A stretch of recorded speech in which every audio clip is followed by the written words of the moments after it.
Welcome to the Disciple Making Leader Podcast, your resource for exploring the world of disciple making and leadership within the church. Discover Jesus' strategy for raising up leaders, growing the church, and multiplying a movement. Let's jump into today's episode and explore the power of a disciple making leader. Well, welcome to another episode of the Disciple Making Leader Podcast. Today, I am your host, Ben Borgman, the Executive Director of Disciple First, and we're really just an organization that exists to empower you as a disciple-making leader to make and multiply disciples like Jesus. And so we're just everything about the local church. We love the local church and encouraging you as you make disciples like Jesus. And so today on the conversation, we've got two of my favorite disciple-making leaders. We got Glenn Underhill over there on the other side of my table right in front of me. Whoop, whoop. Yeah, Cue the applause. Stingham jackets. Just putting a little love out there for my HPU jackets. All alma mater over there. We're just glad you're not sharing about Nacho Libre. Yeah. Anyway, so we won't go there for this episode. We won't we'll go save there. that for another episode. Don't open that door. The theology of Nacho Libre. Yes. See, now I'm just all thrown off. Thanks, Glenn. I've got you talking about baptizing people in the Nacho voice in my head now. So anyway, so it's this episode is wasted. No, It's never wasted when you talk about Nacho. What do you think? So anyway, and to my left, we've got Pastor Craig Etheridge he's the only adult in here. That's right. I'm the adult at the table trying to calm you boys down. Hey, now, wait a second here. Hey, Recum Tech. If we're repping our alma mater, here we go. Yeah. Yep. Nobody knows if I say tech, I mean a different tech. My tech was Louisiana Tech. That's a latte. The Bulldogs. We Not sick 'em. Georgia Tech. No, we sick them. Yeah. We didn't have school spirit when I was there. That's right. It didn't exist. Everybody was LSU fans. Oh, that's right. Anyway, so we're going to talk. We're going to get this train back on the tracks, I promise, and make it worth your time as you're listening. And really, what we're going to talk about today as a disciple-making leader really is about serving out of the overflow, but also investing their life in others. And investment and multiplication is, especially for a lifetime or over a long season, has kind of its ebbs and flows and really can be difficult and just, kind of, frustrating at times, even as you're investing your life in other people and kind of have its ups and downs. And, so I was speaking of our alma mater and, my degree was in forestry, wildlife. And so, if you're talking about fruit bearing, even in trees, like an apple tree, you realize it takes on average about 8 years for an apple tree to mature enough to bear fruit. And that's even if, you don't have storms and, ice storms and cold and disease and all that. So, fruit bearing, even in trees, can be arduous and difficult and takes a long time. So even more so, I think, when we're talking about spiritual fruit, because we're dealing with people and the ebbs and flows of life and all the things that come with that. So it's not just this straight line. It's everything's happy-go-lucky. But in fruit bearing, that's where joy is. And so that's really what we're going to talk about today is staying at it and motivating multipliers in your church. How do you keep people really press forward and for the long term, staying encouraged, stay in the game of making and multiplying disciples like Jesus? So, Glenn, I want you to kind of kick us off here in this conversation. At a high level, really, what would you say contributes to a person staying at making multiplying disciples for the long term, or maybe fading out? What do you think that key is? It's the main contributor. Oh, wow. So, I think there's a lot of things when I think about it. I think motivation as a definition is really a compelling reason or reasons for doing something, right? I think I'm motivated, I'm compelled, and there's a something attached to that really helps me stay there. So I think sometimes what though can create demotivation, obviously, is sometimes when there's insufficient motivation, is things aren't compelling enough, or what I even think is even a greater is that there's probably some internal factors and external factors that are going along the way. What I mean by that is sometimes internally someone becomes demotivated as a disciple maker because they're the fear of the people I'm investing my life into. Well, what if they do this, or what if they do that? Or the fear of, hey, I don't feel adequate enough to pour my life into somebody else, or I've perhaps had a not so good experience in my last group. Yeah. That, man, there's just all this. Well, it's just obviously me. I'm just not up to it. I mean, we have high caliber guys that are working as executives at our church, and women, and it makes me laugh sometimes because they're like, I can't do it. I'm like, man, you do some amazing things to move the ball down the line as an executive, but you get into some of these spiritual internal things, and it can really wipe them out. Yeah. Then on the external, sometimes it's the external things that, like a job change. I have to move, or I've taken on more responsibility or a new position, and so my time is different. Seasons of life. Boy, I see this one a lot as an external thing. So maybe when we were young and unmarried and didn't have kids, but then as our kids get older, I even in our own life, my adjustments of how I had to do things through the seasons of my life. And now I'm coming an empty nester, so I'm having a little bit more opportunity to do some things differently when my kids were little than when my kids were like in their high school and middle school time frames, right? So there's I think, motivation can kind of come from both of those factors, external factors and internal factors that affect someone's ability to be motivated, because it's just, I have other things competing. I love what A.W. Tozer said. He said, we may want God. In other words, we may even want the things of God, but we want something else more. We get what we want the most. And I think that's, just the nature of it. And so as a disciple-making leader, a part of our role is to continually help move our disciple makers, our multipliers, to stay motivated, but also come to a place where initially they need that extra emotional help and support and encouragement, but also to a place where then they can eventually, it just comes out of the overflow. Yeah. And that's where I really want to get guys to, and where we should want to get people to. But it does take a little bit to get there. Oh, yeah. And I think that comes out of just a combination. I think when people get there, it's because they have a conviction, they have a deep-seated commitment, and I think they have a strong sense of urgency. Yeah. Craig, you've been, one thing I admire about you and your example, and you as well, Glenn, but specifically for you, Craig, the consistency you've always have people that you're investing in.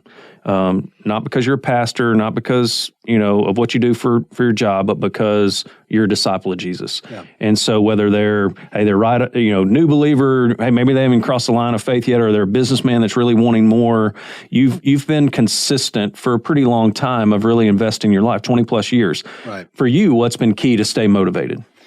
Well, I think that at the end of the day, I'm going to give an account for my life to the Lord Jesus. It's not a motivation of fear in any way, but it is a reality that I'm good. This is not my time. It's God's time, and I have to be a good steward of the time that God has given me. And I don't know how long that's going to be. I mean, He's given me a lot longer than I probably thought I would get. And so I think I need to be faithful with what I have, because I'm going to stand before the Lord in it. I was just thinking about when Glenn was sharing, I was thinking about 2 Timothy 2. He said, share in the sufferings as a good soldier of Christ Jesus. No one serving as a soldier gets entangled with concerns of the civilian life. He seeks to please his commanding officer. Also, anyone who competes as an athlete is not crowned unless he competes according to the rules. The hardworking farmer ought to be the first to get a share of the crop. He gives you these illustrations: a soldier, an athlete, and a farmer. Mm-hmm. And I really think what he's saying here is what keeps us off course. A soldier can't be distracted. right? So your distraction from it, you're just getting involved in other things or get busy, and now all of a sudden you're not focused like the soldier that knows his mission is really focused. He's not getting entangled in these other affairs. So I think distraction can inhibit people. The athlete, he was deluded in the sense that he didn't he's not playing according to the rules, right? So he gets dropped off the team. And I think internal sin can do that for us. If we become deluded just in our own heart and mind spiritually, that can keep you from, moving forward. And then the farmer, farming's hard, man. I grew up in a farming community, and it's just, just very mundane work, and you're working in hopes that you're going to get a crop, and it's easy to get discouraged. And I think a discouragement is another thing that hinders people from really staying with it. Yeah. Discouragement, distraction, their own personal deluded in sin in some regard.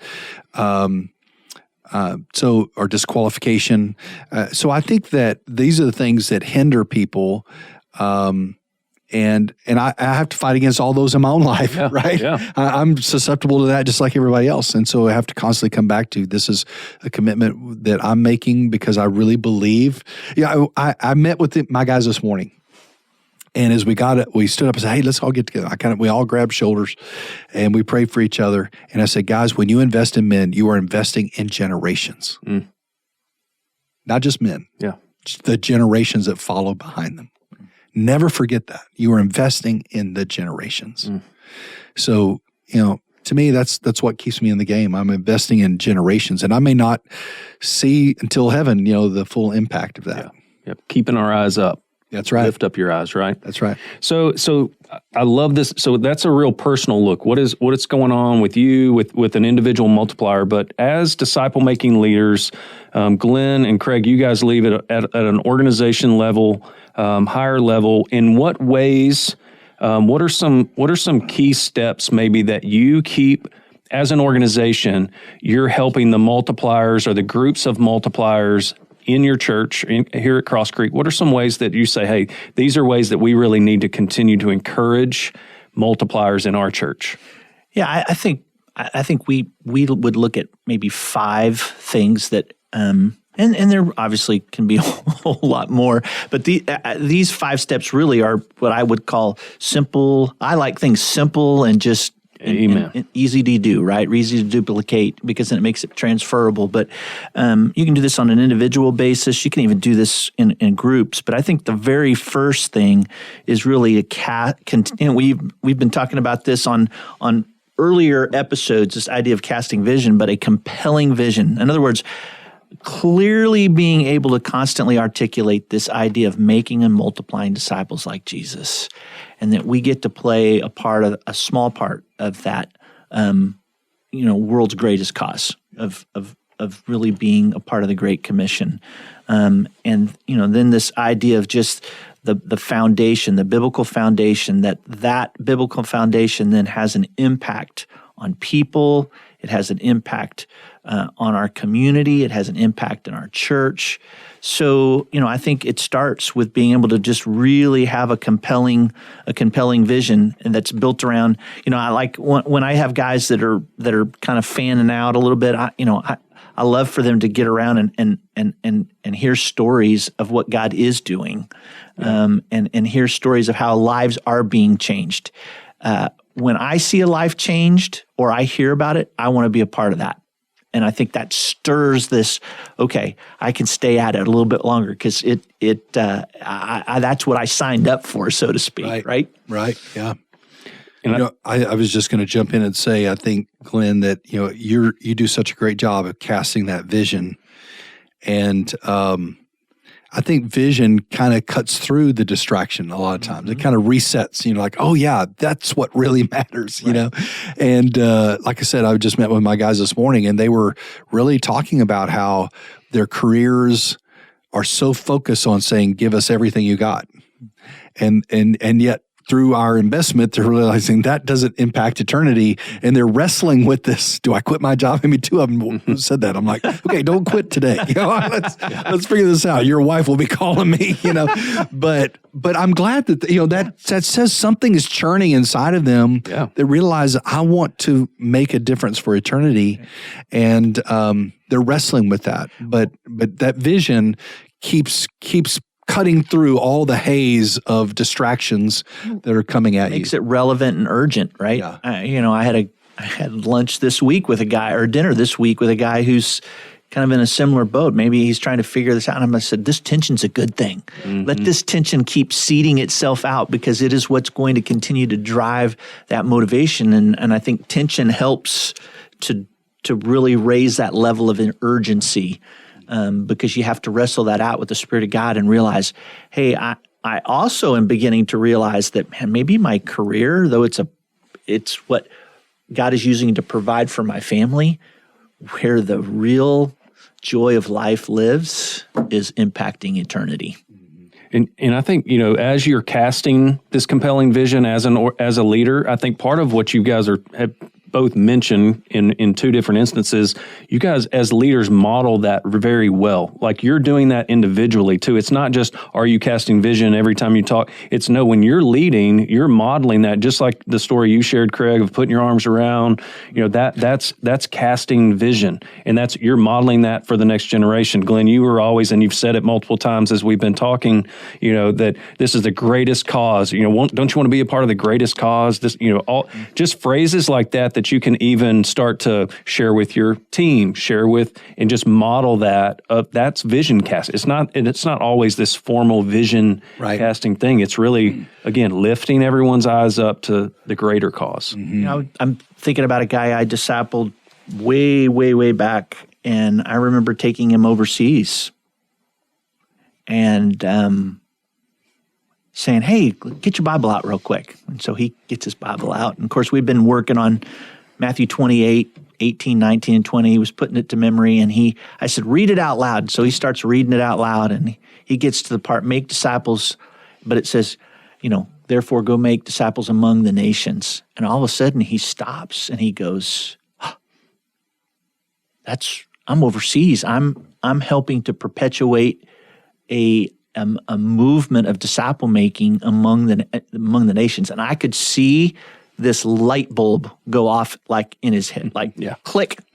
And I think he got intrinsically motivated because it was casting that vision of, hey, you're getting to live your life. And he was very successful in his job and was doing great things, good family man. But then he was like, man, but this is it. I mean, I want to be a part of this. This is what I want to give my life, my real life to. Even though I have other responsibilities, this is where, and I think it motivated him, because I've even heard him talk about that, how the significance of that event kind of changed the course of his thinking and motivation to keep at it.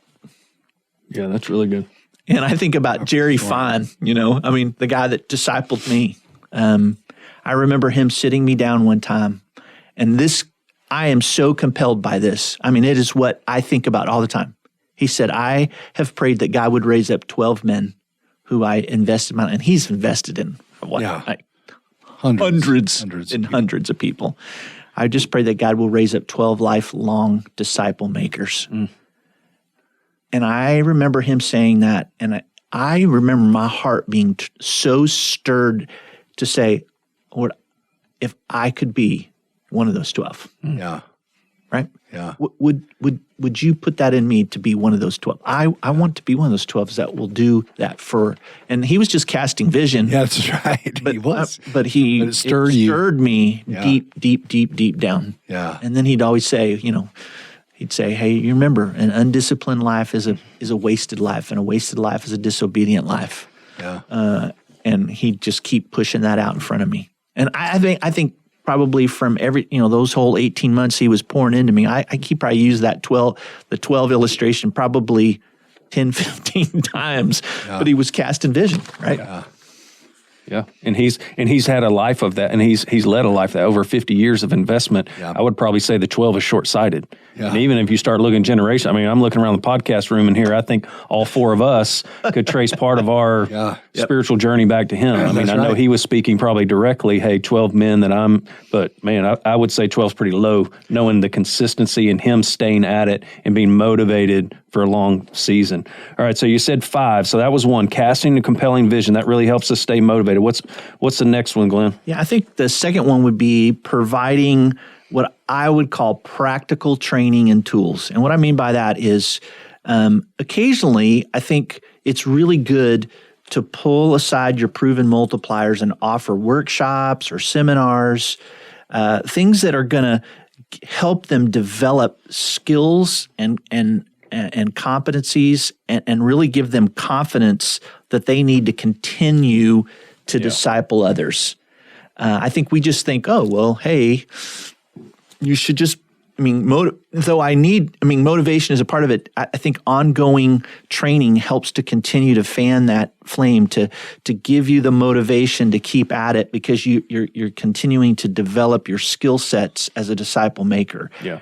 If I were still at where I was 25 years ago as a disciple maker, but I've grown and I've had opportunity to develop new skills and learn how to take on things like how do you have a conversation with someone who's not working out right away? How do you walk through that? How do you invite people into a group? All kinds of different things. What do you do when a guy's wiping out in sin? How do you handle that? I mean, or even asking, what are some things that you as disciple makers, proven multipliers, need to be more successful? And then addressing those in some sort of a workshop, seminar, video training, whatever. And then honestly, tools. I love to give proven multipliers little books, little resources, things that, stuff like, stuff from Dawson Trotman on Born to Reproduce, just little booklets, little things that keep stoking that flame to keep at it. Yeah. Yeah, you did you did a great job. I'll say you did a great job. I guess I can say that. You did a great job of really doing that by gathering some of us initially that, hey, we took that call seriously. We took that investment that was made into us and started multiplying that, and then would gather us periodically. And again, it wasn't anything super formal or it was very relational. It was it wasn't super heavy or daunting. It was just that. It was, hey, this is a great tool to kind of stack on top of the other things you've been given. There is encouragement. There is prayer. Hey, now we have a group of peers. We're all in this together. But using those little trainings, tools, opportunities. You don't have to write something. There's so many great tools out there. So many great resources out there. Or even, hey, let's go to a conference. Let's and go and take us somewhere and take your multipliers out somewhere. And hey, let's go learn together. Again, another time to pour into them, cast vision, but also equip them with further skills. And it was interesting when you get them all together, you tend to like inspires like, right? I mean, we're all in the same like-minded and you're like, oh yeah, and it just, again, it's continued to stoke that flame. Yeah. So Craig, how have you done that with maybe, have you been successful with the different teams you lead of different leaders or even in your personal investment that have worked real well? I think with, tools regarding that, I think books mostly is what I would refer to them. But also, we have, this is not really a plug, but for the blog that we put out, I think that is also a great tool that if you're not on the blog, you can get those right now. But these are just little short couple of paragraph blogs that have just a thought, a concept coming from Disciple First. And our guys really love seeing that because they're getting it on a regular basis. And these are just little teasers, reminders of why we do what we do. And sometimes they have a little practical edge to them. Sometimes they're inspirational, so they're kind of mixed up. But I find that to be a very useful, inspiring piece along the way. That's really good. Yeah, for me, again, personally, confidence is key. If I, as a disciple maker and as a multiplier, if I feel equipped and confident to the job that you look at it like a job, if that's what I'm being asked to do or encouraged to do, the more confident I am in that or equipped or encouraged to do that, the better, if I'm not that, I'm going to freeze. And by the way, this podcast is a great thing that you can forward to. Yeah. This is a tool you can just forward to all the guys you're discipling, all the people you're discipling, have them listen to it, talk about it. These are great things you can use to discuss. Yeah. I think, Ben, just again, I want to piggyback on something you said, because a lot of our stuff was very informal. Yeah. Right? I mean, and I think sometimes we get caught in this trap that it has to be super formal. Now, there are times when we do some formalized gatherings in this practical training piece, but there is something really cool. I'll never forget when we did two things that were pretty informal. We did a little camp out one time with a bunch of guys. Yep. You remember? And you were a part of that. Yeah. And we slept out in all those stickers everywhere, the stickers everywhere. Still got stickers in the tent. We're still getting them all out. But we gave a coin. Yeah, challenge coin. And we made this challenge. And I remember that. And then one time we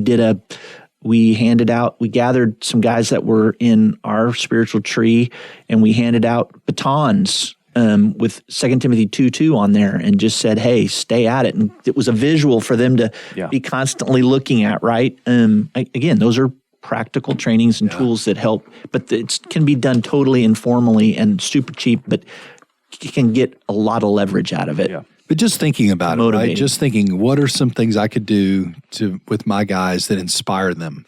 I remember the early days. I mean, when I was really early on, I think Gibson was a part of that. We went to New Mexico and just went fly fishing. But he always remembers this picture of him and 2 or 3 other guys, and one other guy went on to do, both the other 2 guys went on to do Christian education, meaning leading Christian schools and that kind of thing. So they're all involved in ministry, but they would look to that trip and that picture that we made in front of this house as a real inspiring element. So just what can I do? I remember one time I took a group of guys mountain climbing, and we climbed all the way up to the top of this mountain. Then we did a little vision casting thing on the top, just moments, not tools, yes, and training, yes, but also just kind of moments that solidify the call in their mind is very, very memorable and helpful for them moving forward. Yeah. Well, and I think that's what even makes the third step. I think a lot of what we're talking about too, this informal even side of it, is creating community. Yeah. A community of like-minded, men and women who really share that sense of connection and purpose and support. And it really does help to continue to know, hey, I'm not the only one. I'm not on an island. I have a place that when I feel these internal and external pressures, I can go to and say, hey, I'm struggling a bit. Can I get some help? I need you to speak into me, speak life into me, because I'm fanning quick, right, or I'm in a difficult season, or hey, I'm going to get potentially disqualified because I've got some sin in my life that's really weighing heavy on me, right? So I think, again, this element, this third step of just creating a community of disciple makers. Can I just say this too? I think we get too short-sighted. Maybe that's a better way to say it. I don't want to just make disciples. I want to make disciple makers. Yeah. And again, I know the word is to make a disciple who makes a disciple, but Jerry used to always say, Glenn, you think too little and too short if you're just always thinking about making a disciple. You should always be prayerfully and expectantly on this idea of making disciple makers. It's so good. That multiplying effect is really what's going to change the world. Mm-hmm. And this was what was in the early church, right? They multiplied churches, they multiplied disciples. And so we have to model that on ourselves, that we are multiplying and challenging our leaders and the people we're investing in to do the same. Yeah, and I think because of all the distractions, all the things. That's the important to me out of this list. Really, creating community is one of the main drivers for consistency. You can think about it in physical training. You have a training partner, running partner. You can run further with someone than you can yourself. I think of Hebrews 10, 24 and 25, where it says, "And let us consider how to stir up one another to love and good works, not neglecting to meet together, as it is the habit of some, but encouraging one another, and all the more as you see the day drawing near." I mean, there is a power of community.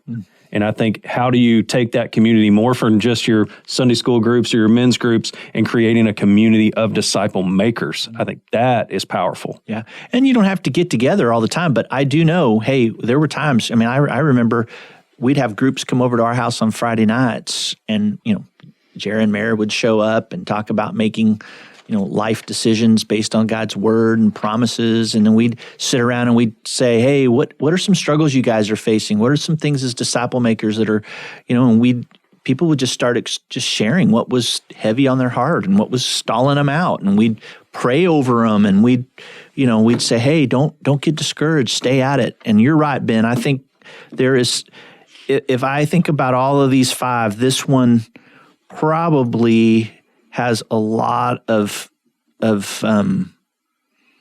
fuel to really helping people stay motivated. Because when you get around other people who are saying, "Hey, I'm struggling too," or "Hey, what did you do to overcome that?" or how, and it locks arms, and you say, "Man, I'm not in this by myself." Yeah, and this conversation, it kind of gets me fired up. I'm ready to go. Let's go grab some guys and start, encouraging them and pouring into them.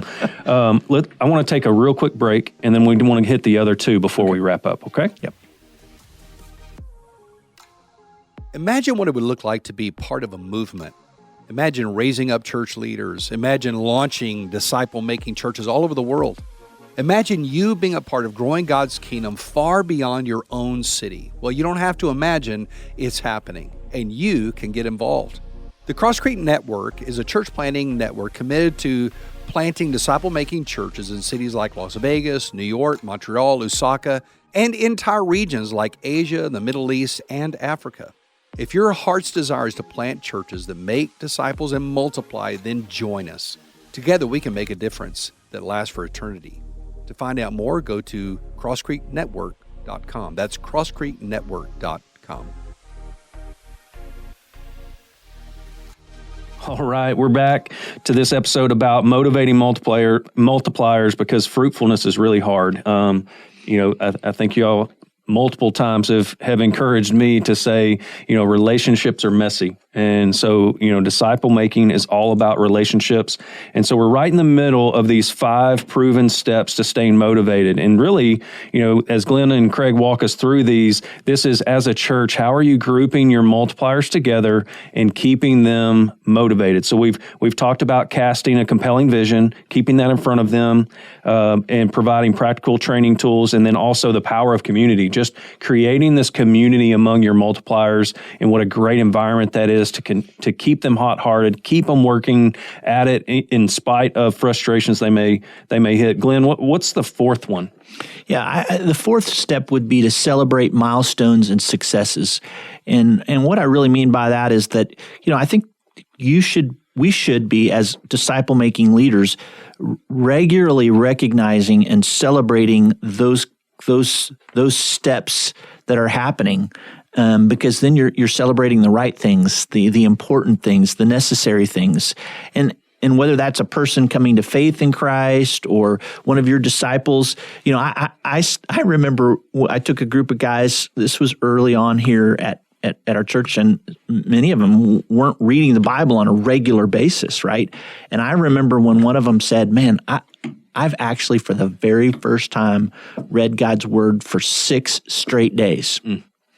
He was talking to the group about it, and he goes, and we just were like, "Wow!" But it was just that step of success. It was a milestone for him because he'd not ever even done that. And I think, again, the more we can celebrate these milestones, not only on a private level, even with when you're meeting with a disciple who may be struggling and continuing to be a multiplier. celebrate. Let's look at some of the things we can celebrate that God's done. As you remember that person, because a lot of times I think where I see most of my guys get demotivated is they have a group that gets really hard. Yeah.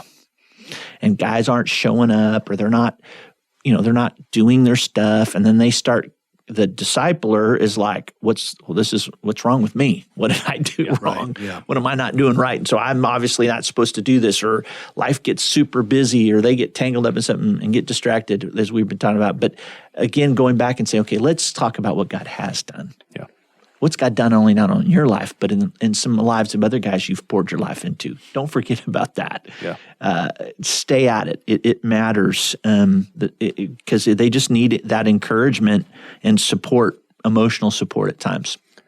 When you think about it as a church, we've even played around with how do we celebrate multipliers, in a public setting. Yeah.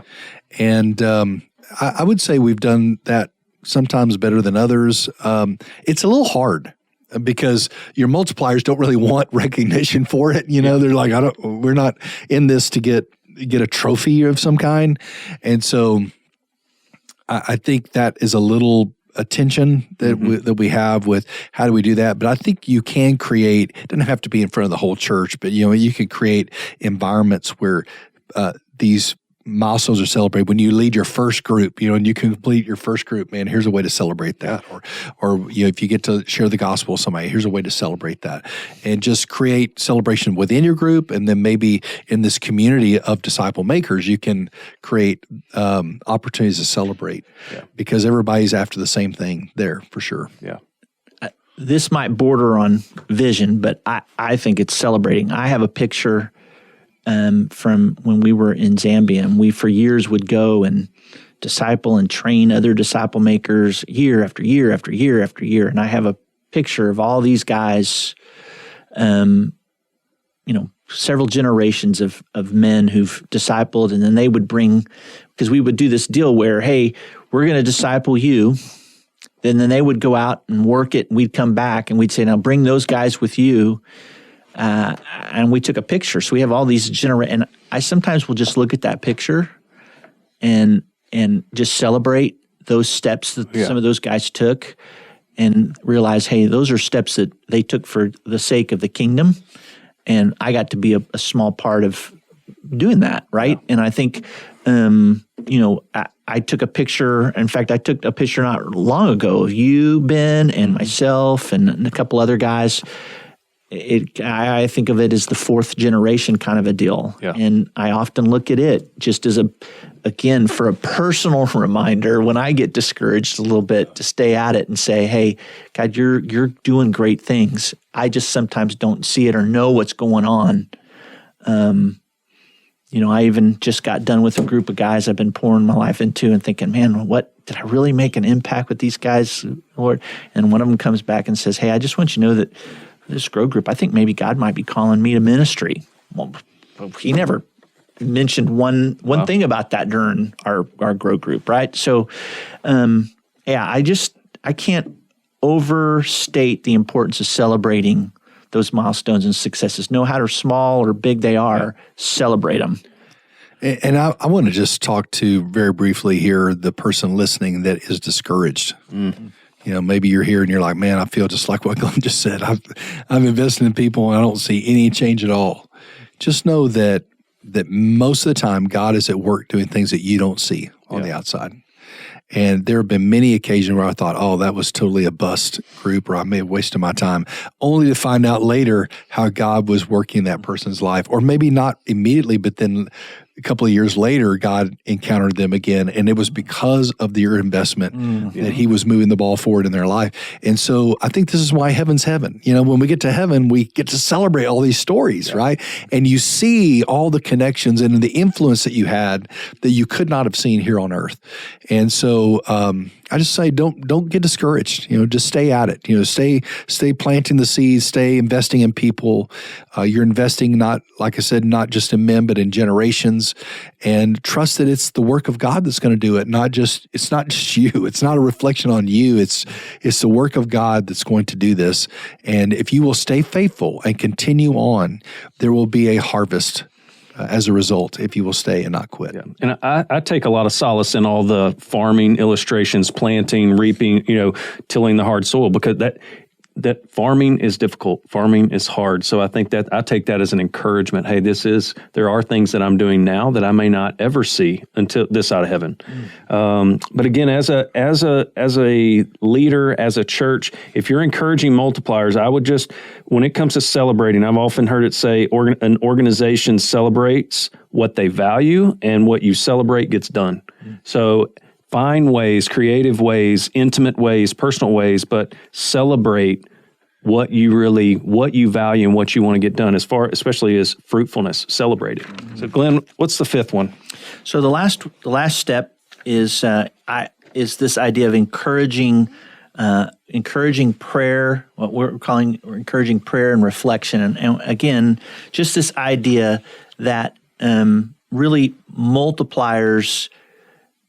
When there's a sense of distraction or discouragement, internal or external struggles that tension that they're feeling, where do we always be going back to? And that's back to the Spirit of God.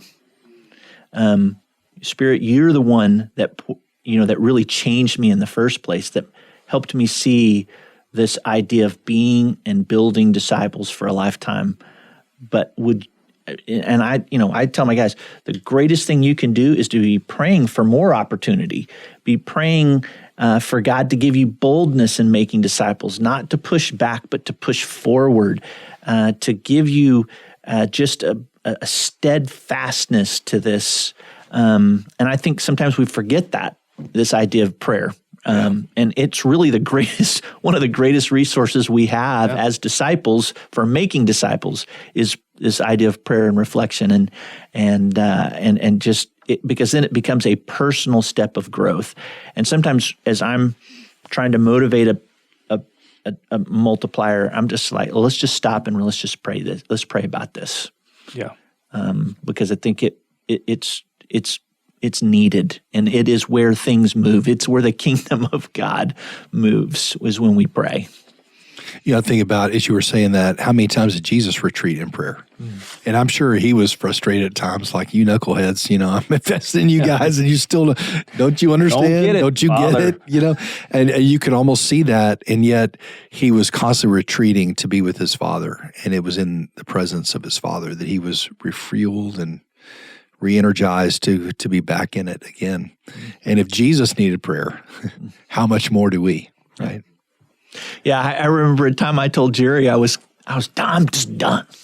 And he said, you probably need to go pray about that.